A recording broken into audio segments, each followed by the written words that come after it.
coming to you live from Los Angeles, California. If you happen to see the guy running for president by the name of Donald, tell him I said hello. If you see Ted Cruz, tell him I said hello. If you see Kasich, I kind of like Kasich a little bit, but if you see Donald, keep that in mind.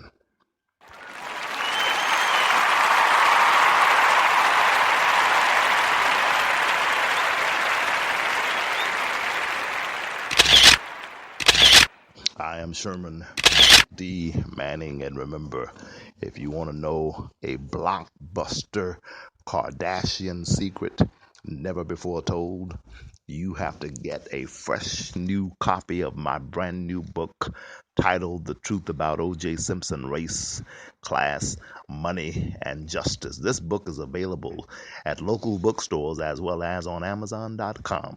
I think my other book, Creating Monsters, is now on Amazon.com. If it's not there, it'll be there by Friday.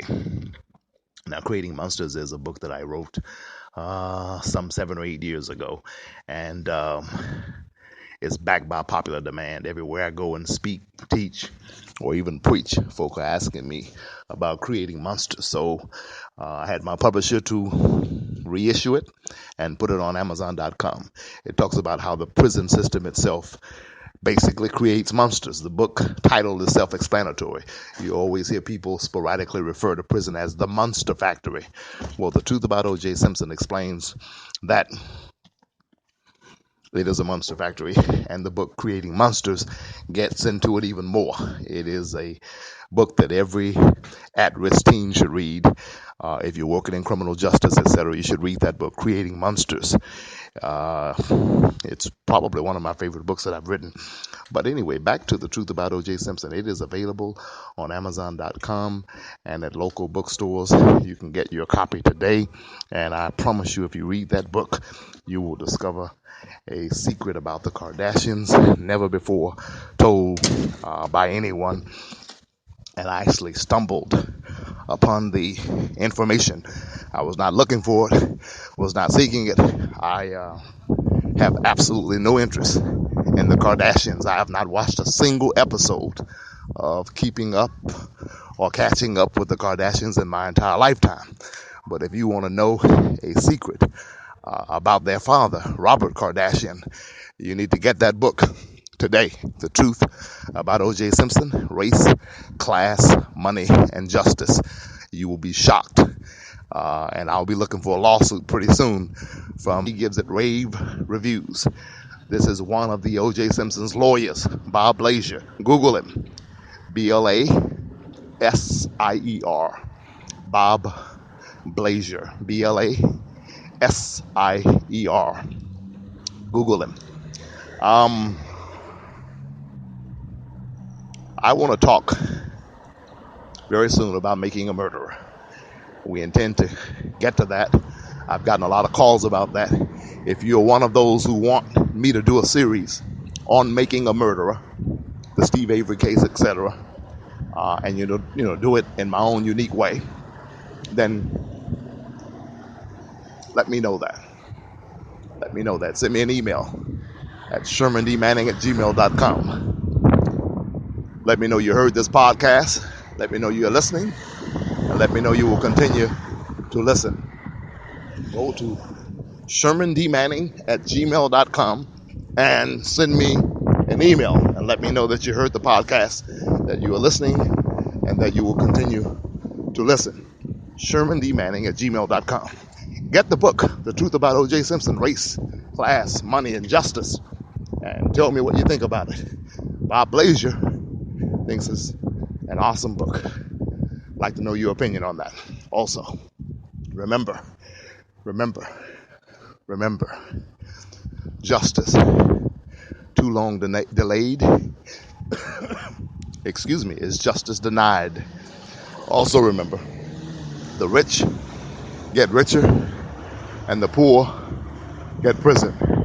That's how they do justice here in America. Justice is for sale. And I talk about that in my book, The Truth About O.J. Simpson. Justice is for sale. It goes to the highest bidder. Uh,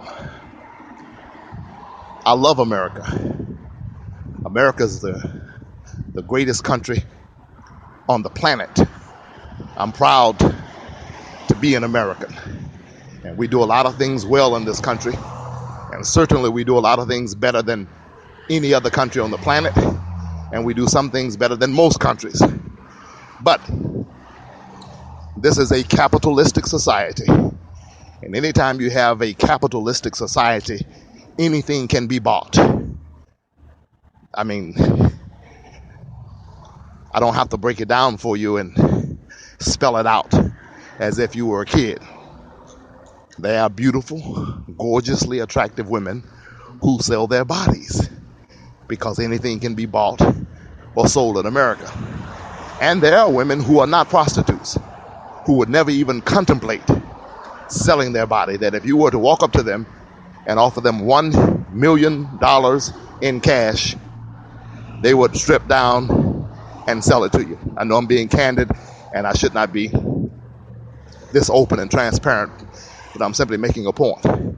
There are women who would never contemplate selling their body for $200, $300, or even $2,000 or $3,000. But just think about it. How many women do you know in your personal life that if someone were to have $1 million in cash and walked up to this woman and said, I want to lay with you once and once only for $1 million in cash, how many women would do it? I hate to say it, but I'm going to say about 80% of the women on the planet. About 80%. There is that small percentage that just out of principle or out of this or out of that or whatever just wouldn't do it, period. Not even for 20 million. But by and large, there are a lot of women who are not hookers, who are not hooker minded, who are not loose, who are not that way at all. But for 1 million, they start thinking about, wait a minute, I could put my kids through college.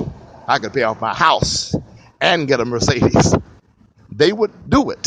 Unfortunately, they would do it. And so, how many judges who don't normally take bribes, who enter the judiciary with the right idea and for the right reasons, how many of them would throw a case for $1 million in cash? I've talked with a lot of lawyers in my time. I've talked with a lot of judges. I know a lot of lawyers who were corrupted, who went on to become judges. Do you think they left their corruption at the bench or at the door of the courthouse? So it's time to wake up and smell the coffee. The bottom line is the justice system is for sale to the highest bidder. And there are many, if not most, judges can be bribed and are bribed on a daily basis. I've studied this system, left and right, up and down, studied it like a dictionary. What I've come to discover is that the few judges who don't and won't take bribes, the reason is normally they are afraid that you are a snitch or a federal agent. If a judge knows for a fact that you're not a snitch, you're not trying to turn him in, you're not trying to get him disbarred or what have you, he'll take a bribe. He'll take a bribe.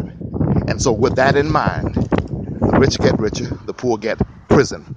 You can read about all of that and more in my new book, The Truth About O.J. Simpson, Race, Class, Money, and Justice. Get your copy today at local bookstores or get it at Amazon.com. This is a walk-in podcast. I was going to end it because I'm actually walking into a store right now, but heck, let's just keep it going and see how far we can go with this.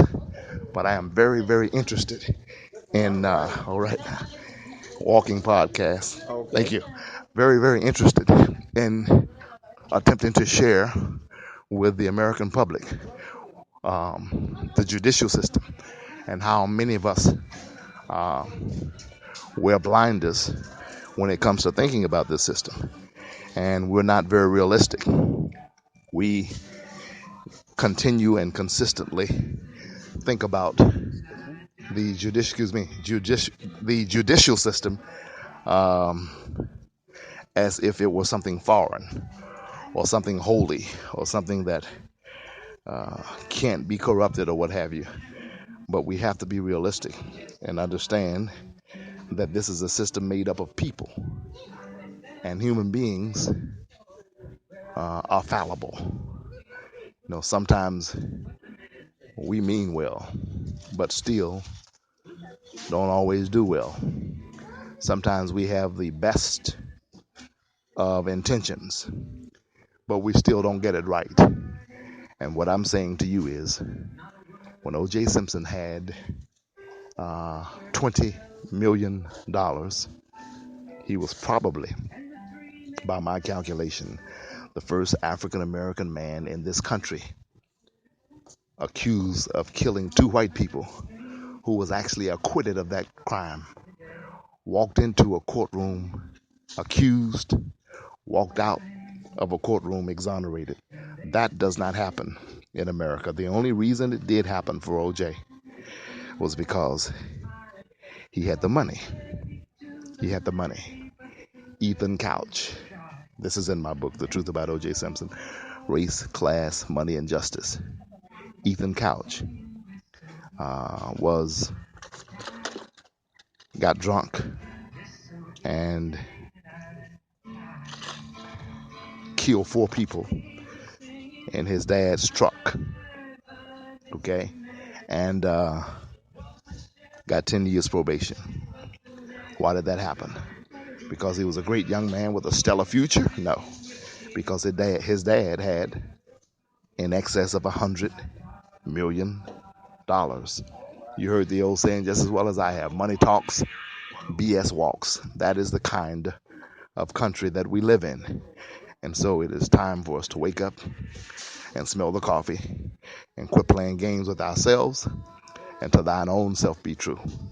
Understand clearly that if you have enough money in this country, you can do anything you want to do and get away with it. It's just that simple. I say again, the rich get richer, the poor get prison. The key is to not commit a crime. That's what I would suggest. Don't commit crime. Just don't do it. Criminality is wrong. The best way to stay out of trouble is to not commit a crime. We also live in a country, however, where wrongful convictions are prevalent. Wrongful convictions take place every day of the week in America. Some poor guy who happened to be in the wrong place at the wrong time, and especially if he's the wrong color and doesn't have the right dime, he will go to jail for a crime he did not commit. This happens every day of the week. And sometimes, or in most instances, the amount of justice you are able to attain depends upon the caliber of attorney you're able to afford. And that is a sad fact. But anyone who tries to argue differently is either lying to you or lying to themselves. The amount of justice you get in this country depends upon the amount of justice you're able to afford. Anybody who is being honest with himself or with you will admit that and tell you that. And that is what I have come to understand. That is what I've come to learn. That's what I've come to know. I saw a lot of guys in prison who should not bit more, as they would say, be there, than a man in the moon, as they would say. And I also saw guys who were there with perhaps a 5-year sentence who should have been doing life. I've often said that there are some guys that I saw who were there that if I were to see them in civilian life, I would immediately call the police. If I saw some of the guys I met in there out here, I would run the other way. So don't get it confused and think that I'm saying or alleging that, nobody deserves to be in there. There are guys who, while being in there, are exactly where they belong and should never be free. Quite frankly, that's a sad fact, but it's true. But the flip side of that coin is I